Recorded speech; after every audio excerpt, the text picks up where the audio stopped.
Hello guys.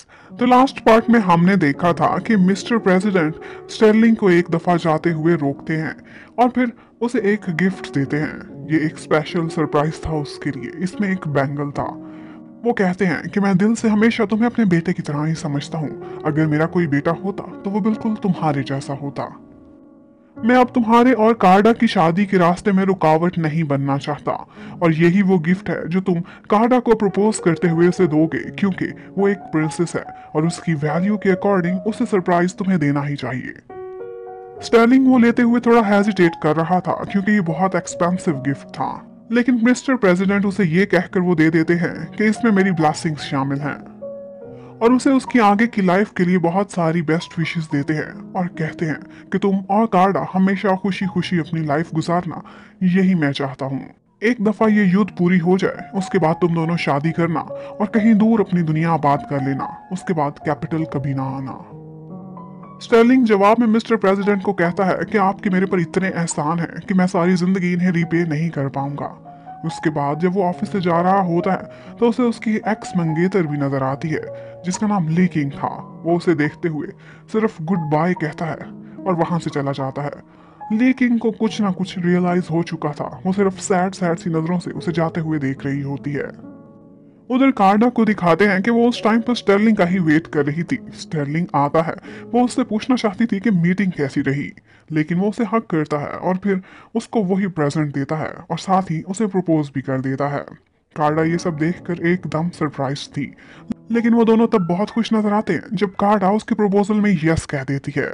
Stirling कार्डा को कहता है कि मेरा छोटा सा सपना है कि जैसे ही ये युद्ध पूरी होगी हम शादी करेंगे और कैपिटल से दूर कहीं छोटे से गांव में अपनी लाइफ स्टार्ट करेंगे।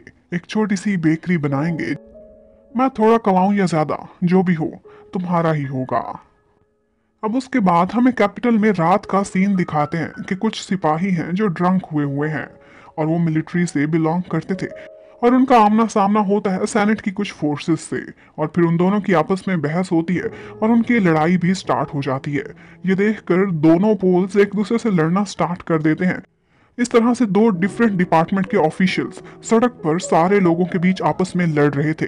यह एक बहुत बुरा इमेज था और इसी की वजह से अगले ही दिन मिस्टर प्रेसिडेंट डिलिन को अपने ऑफिस में बुलाते हैं और कहते हैं कि तुम्हारे होते हुए कैपिटल में इतना बड़ा तमाशा ये कैसे लग सकता है। लेकिन डिलिन कहता है कि इस सब में मेरा कोई हाथ नहीं। आप अच्छे से जानते हैं कि इस सब के पीछे लुओ मिंगहाई है।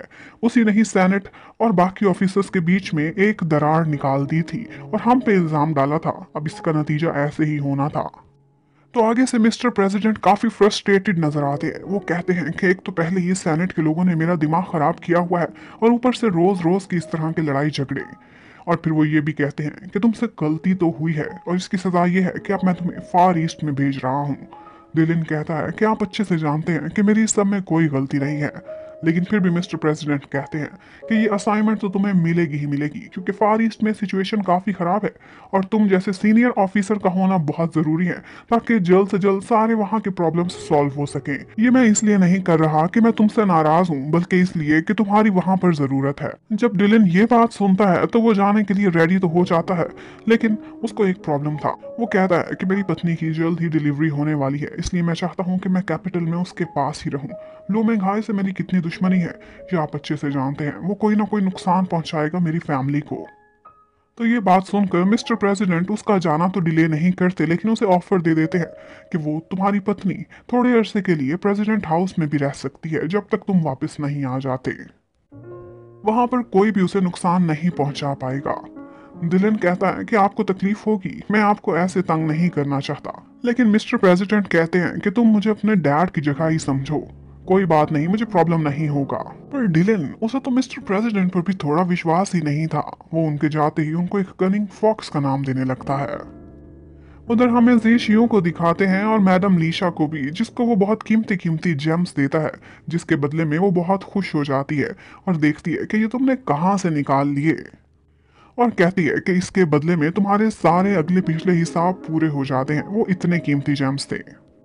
अब जी शियू अपना ये प्रॉब्लम सॉल्व करके खुद को इतना रिलीव्ड फील कर रहा होता है कि इतने में उसे न्यूज मिलती है कि उधर उनके सारे आर्म्स भी रेडी हो गए हैं जो उन्होंने बोनो को बनाने को कहे थे।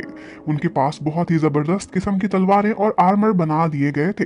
2000 आइटम्स उनको मिल गए थे जो उनको पहले मिल ही नहीं रहे थे और उनकी क्वालिटी भी बहुत अमेजिंग थी। ये सब देखकर जी शियू बोनो के लीडर की बहुत तारीफ करता है कि आप जैसा काम यहाँ पर और कोई भी नहीं कर सकता।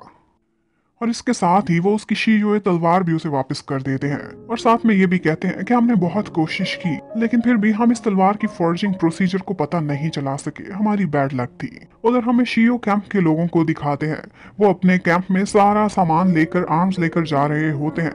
रास्ते में एक ट्राई भी देते हैं। इतने में उन्हें कुछ आवाजें आती है, वो भाग कर जाकर देखते हैं तो वहां पर दुश्मनों के कुछ सिपाही गुजर रहे थे। जिशियो ये देखकर अपने सिपाही को खामोश करा देता है। उसके बाद हमें जी चुआन के एनिमीज का सीन दिखाते हैं। जी चुआन का अपना ही एक बागी उनके पास जाकर बैठा हुआ था और रिक्वेस्ट कर रहा था कि उनको उसकी हेल्प की जरूरत है और वो उनकी खातिर हर वो काम करने को तैयार है जिससे जी चुआन की टेरिटरी में वो नुकसान फैला सके। वो लोग इसी तरह की प्लानिंग कर रहे होते हैं कि यहीं पर ही ये पार्ट खत्म होता है। Thank you for watching, stay connected, bye bye. Hello everyone. इस पार्ट के स्टार्ट में हमें दिखाते हैं कि स्टर्लिंग वापस अपने कैंप में पहुंच जाता है। अब वो युद्ध को फाइनलाइज करके बाद में अपनी शादी की तैयारियां करना चाहता था, लेकिन जब वो पहुंचता है तो उसे एक बैड न्यूज़ मिलती है और वो ये थी कि डीमन रेस की तरफ से कोई मूवमेंट्स दिखाई दे रही थी, लेकिन उनके सब ऑर्डिनेट्स को कुछ अच्छे से समझ में नहीं आ रहा था क्योंकि यूजुअली डीमन रेस इस तरह की हरकतें नहीं किया करते थे। इस दफा की मूवमेंट काफी डिफरेंट नजर आ रही थी। ये सब सुनकर स्टर्लिंग एकदम परेशान हो जाता है और वो दोबारा से अपने सारे सबऑर्डिनेट्स को प्लान्स देता है कि कौन सा ट्रूप कहाँ पर खड़ा होगा और वो सारों को समझाता है कि उन्हें अपने गार्ड्स अप करने होंगे क्योंकि ये आने वाले किसी बड़े खतरे की निशानी भी हो सकती है। वो लोग अपनी डिफेंस को भी स्ट्रॉन्ग कर रहे थे और साथ ही साथ मेंटली प्रिपेयर हो रहे थे, हर तरह की तैयारी रख रहे ताकि होने वाले हर हमले का वो अच्छे से जवाब दे सके। स्टर्लिंग ये भी ऑर्डर करता है कि ये सारी इंफॉर्मेशन वो लोग एक लेटर के थ्रू उनके करीबी 2 और कैंप्स मिंग हुए और फैंग जिन को भी पहुंचा दें।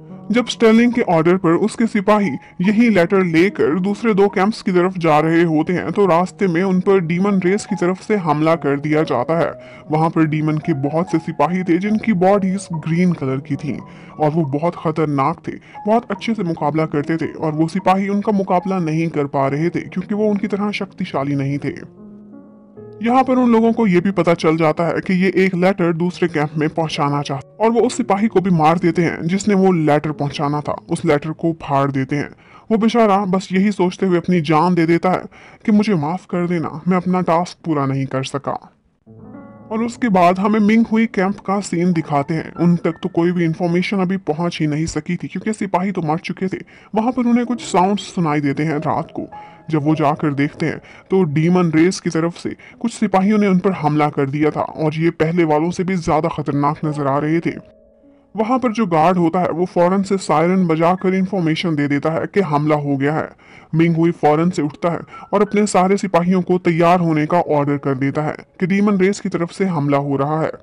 लेकिन इतने तक वो लोग वहां पहुंच चुके थे और वहां पर आग भी लगा देते हैं और इतने में डीमन रेस आग लगाते हुए आगे बढ़ रहे होते हैं। अब मिंग हुई का कैंप भी बिल्कुल तैयार खड़ा था, लेकिन उनको इन्फॉर्मेशन मिलती है कि ये ग्रीन बॉडीज वाले नहीं बल्कि उनकी बेस्ट फोर्सेस हैं जो हमला कर रही हैं और उनको कहते हैं ड्रैगन राइडर आर्मी। ये डीमन रेस की सबसे खतरनाक आर्मी थी। वो लोग अपनी फोर्स में और अपनी तादाद में उनसे मुकाबला करने के लिए कैपेबल नहीं थे, तो वो लोग भागने की कोशिश करते हैं ताकि दोबारा तैयारी से आ सकें। लेकिन इतने तक डीमन रेस उनके पीछे पहुंच चुकी थी। वो ड्रैगन राइडर्स उन पर हमला कर देते हैं और एक एक करके सारे सिपाहियों को बेदर्दी से मारते चले जाते हैं। एक सिपाही के सीने पर ड्रैगन अपना पैर रख देता है और फिर उसे भी खा जाता है। जी चुआन की तरफ से भी कुछ सिपाही बहुत आगे बढ़कर अच्छे से मुकाबला करते हैं, लेकिन वो बहुत कम थे।